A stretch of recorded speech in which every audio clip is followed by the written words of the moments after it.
আসসালামু আলাইকুম। আপনারা কেমন আছেন? আশা করি অনেক ভালো আছেন।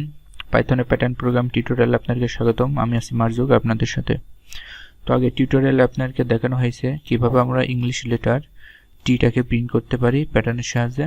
তো আজকে আমরা দেখব টির পরে কি আছে, ইউটাকে দেখব যে কিভাবে আমরা প্যাটার্নের সাহায্যে আমরা আর কি এটা প্রিন্ট করতে পারি। আর এর জন্য আর কি আমাদের হেল্প করবে এমন একটি টেবিল আগে থেকে বানিয়ে রাখছি। তো এই টেবিল আমরা দেখি কয়টা কন্ডিশন আর কি আমরা ফেলতে পারি। তো আপনারা দেখছেন যে কলাম 0 আর কলাম 4 কিন্তু একই, মানে কলাম 0 এবং কলাম 4 এ রো যে করে কানেক্ট আছে, কলাম 0 তে রো যে করে কানেক্ট আছে, কলাম 4 এও রো সে করেই কানেক্ট আছে। তার মানে কি আমরা এই দুইটাকে একটা কন্ডিশনে ফেলতে পারি। আর কি আছে, আর এখানে আছে আমাদের কলাম রো 5 এ আছে, দেখেন এটা আমাদের কোথায় কলাম 1 2 এবং 3 তে কানেক্ট আছে, এটাতে আমরা একটা কন্ডিশনে ফেলতে পারি। তার মানে কি আমরা যদি দুইটা কন্ডিশন অ্যাপ্লাই করি তাহলে আমাদের এই ইউ শেপটা পেতে পারি।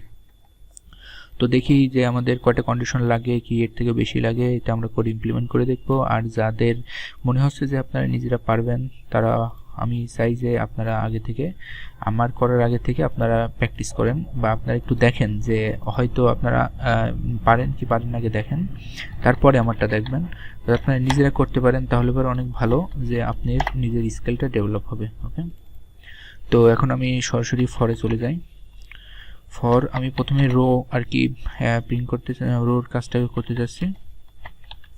তো এখানে আপনারা দেখতে পাচ্ছেন রো কত পর্যন্ত আছে, 0 থেকে 5 পর্যন্ত। তারপরে কি হবে 0,6 হবে। আর তারপর আছে ফর কলাম ইন রেঞ্জ।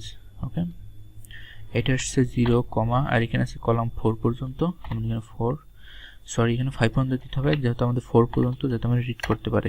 আর আমি হয়তো এখন একটু মানে বেশি ডিসক্রাইব করছি না, কারণ এর আগে আর কি আমি এ থেকে আর কি করে আসছি ইউ পর্যন্ত। সো আমি সব কিছু আর কি আগে ডিসক্রাইব করেছি, অনেকবার আর কি ডিসক্রাইব করা হয়েছে, যার কারণে হয়তো আমি বেশি ভেঙে ভেঙে দিচ্ছি না। তো আমি এই জন্য আর কি বলছি আমার ভিডিওগুলো একটু সিকোয়েন্স অনুযায়ী দেখার ট্রাই করেন, যাতে আপনারা প্রথম থেকে শেষ পর্যন্ত ক্লিয়ারভাবে বুঝতে পারেন। ওকে, তো আপনারা এখানে দেখতে পাচ্ছেন এখন আমাদের কন্ডিশনের পালা। তো আমাদের কন্ডিশন আর কি কী দেবো, আমি প্রথমে বলেছিলাম যে আমাদের কলাম 0-তে এবং কলাম 4-এ তো কি আছে, কলাম 0-তে এবং কলাম 4-এ সেম আছে, যেটা কি রো কলাম 0 রো যেটার সাথে কানেক্ট, আর আছে কলাম 4-এও ঠিক সেম টু কানেক্ট। তো আমরা কি করব, কলাম 0 এবং কলাম 4 একসাথে করব।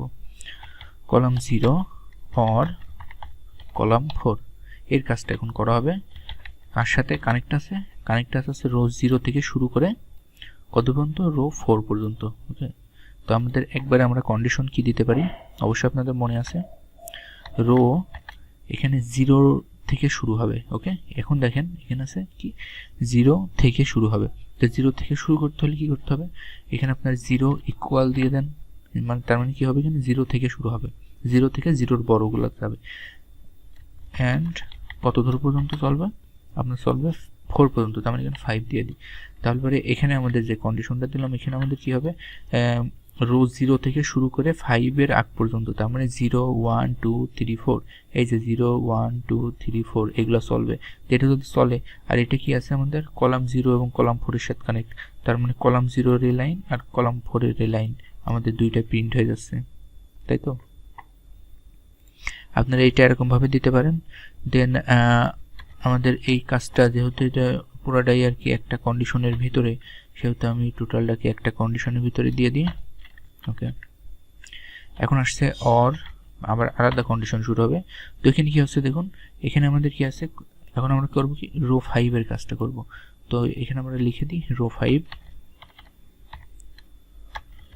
অ্যান্ড এর সাথে কি কন্ডিশন যাবে, এর সাথে কন্ডিশন যাবে কি কলাম 1 কলাম 2 এবং কলাম 3 যাতে আমাদের এই তিনটা প্রিন্ট করতে পারি যখন মেলবে সেই সময়। তো সেম কন্ডিশন এখানেও দিয়ে দিই, কলাম 0 থেকে 0-র পর থেকে শুরু হবে, তার মানে 1 2 3 অ্যান্ড এইটা স্টপ হবে কত পর্যন্ত, 4-এর আগ পর্যন্ত, তার মানে 3 পর্যন্ত স্টপ হবে। ওকে, তো এটা আর কি আমাদের এখন দেখতে পাচ্ছেন যে এখানে আর কি কোনো স্টার বাকি নেই, যেহেতু কোনো স্টার বাকি নেই সেহেতু আমরা দের কাজ হয়ে গেছে। তো আমরা এখন এটা প্রিন্ট করে দিই, এখানে স্টার প্রিন্ট হবে এবং সাথে ইন্ড আকারে যুক্ত হবে, যেন পরের স্ট্রিংটাও আর কি আমাদের পাশাপাশি আর কি প্রিন্ট হইতে পারে। তো আর ইলসের কাজ হলো কি, ইলসের কাজ হলো আমাদের ফাঁকা ঘরগুলোকে প্রিন্ট করা।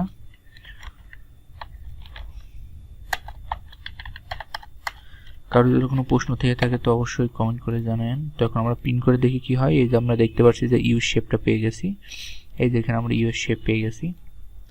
তো এখানে আমি আরেকটা জিনিস আপনাকে দেখাই, আপনাদের যাদের হয়তো আপনার এখানে দুই রকমভাবে কন্ডিশনটা কিন্তু দেওয়া যেতে পারে। এই যে এখানে করে এই কন্ডিশনটা যে কলাম 0 এবং 4 এর জন্য 0 রো 0 থেকে 4 পর্যন্ত কি প্রিন্ট হবে। আপনি যদি চান যে আমরা যেগুলো আর কি মিলবে সেগুলো আর কি এখানে দেখাবে, আর আপনি চান যে এটা মিলি নেয় সেইটা দিয়ে দেবো, তাহলে পরে কী হবে, যেটা মিলি নেয় সেটা বাদে বাদগুলো প্রিন্ট হবে। তো এখানে একদম সিম্পল, তাহলে আপনাদের এত কিছু লেখা লাগবে না। রো নট ইকুয়াল, আপনারা দেখতে পাচ্ছেন যে প্রত্যেকটা কলাম 0 বা কলাম 4 এ প্রত্যেকটাতে 5 এর ঘরটা কিন্তু ফাঁকা, তার মানে 5 ঘরে কিছু প্রিন্ট হবে না। আর যদি কোনো না কিছু প্রিন্ট না করতে হয় তাহলে কি করতে হয়, নট ইকুয়াল যেই ইন্ডেক্সটা প্রিন্ট করবো না সেটা লিখতে হয়। আমরা কত নম্বর ইন্ডেক্স, রো 5 আমরা প্রিন্ট করতে চাচ্ছি না, এই জন্য এখানে রো 5 আমরা লিখে দিলাম। ওকে, তো এখন দেখি আমাদের কি দাঁড়ায়। তো এখন এখানে কি হচ্ছে, আমাদের রো 5 এর কলাম 0 এবং 4 প্রত্যেকটা প্রিন্ট হবে, শুধু রো 5 এর জায়গায় প্রিন্ট হবে না।